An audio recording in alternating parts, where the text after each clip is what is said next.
حافظ ارشد صاحب کروڑ ٹھوکا سے ایک صاحب،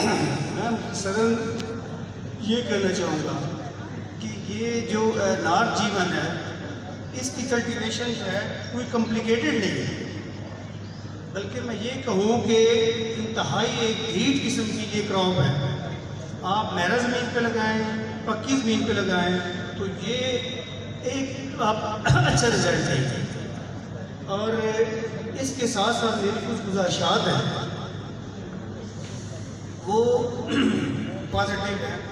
کہ یہاں اکٹھے ہونے کا مقصد تاکہ حاصل ہو جائے کہ ہم سب پروز کی ایک باضابطہ ایسوسیشن ہوتی ہے پاکستان لیول میں، جس کے رولز اینڈ ریگولیشن ہوں، اور ان میں آگے بے شک جتنے دور ہیں ماشاءاللہ سارے کھاتے پیتے لوگ ہیں، وہ تھوڑا تھوڑا چندہ بھی دیں اور ڈیٹ آنیسٹ لوگ جو ہیں وہ سلیکٹ کیے جائیں اور ان میں انفارمیشن سیل قائم ہو۔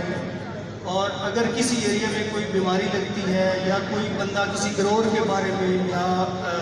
خریدنے کے بارے میں انفارمیشن لینا چاہتا ہے تو ایزیلی اس کو اویلیبل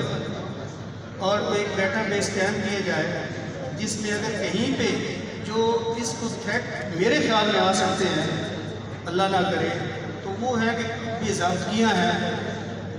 تو ان کے تدارک کے لیے ایک سیل قائم ہو کہ کسی کے حوالے سے بھی اگر کوئی پوچھنا چاہتا ہے پورے پاکستان سے ایک نام ہمیں دے، وہ ہم اس میں سے ڈیٹا نکال کے اس کے حوالے سے فوراً فیڈ بیک دیں کہ آپ بھائی اس بندے سے زمیندار سے خرید سکتے ہیں یا بروکر سے خرید سکتے ہیں۔ بروکر کا بھی بڑا کردار ہے اس میں، اس نے اس کو پروموٹ کیا ہے۔ کچھ لوگ اچھے نہیں بھی ہیں،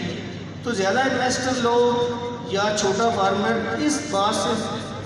پریشان ہوتا ہے کہ یار پتہ نہیں کل کو مجھے سیڈ اوریجنل ملے گا نہیں ملے گا، یا جو ہے اخروٹی وغیرہ، تو اس حوالے سے کوئی باضابطہ ہماری ایک ایسوسیشن ہو جو اس پہ گائیڈ لائن پرووائڈ کرے فارمرز کو بھی اور آگے چھوٹے لیول پہ۔ تو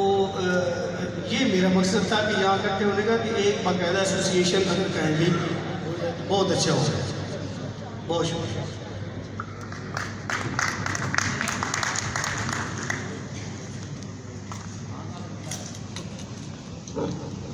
بہت شکریہ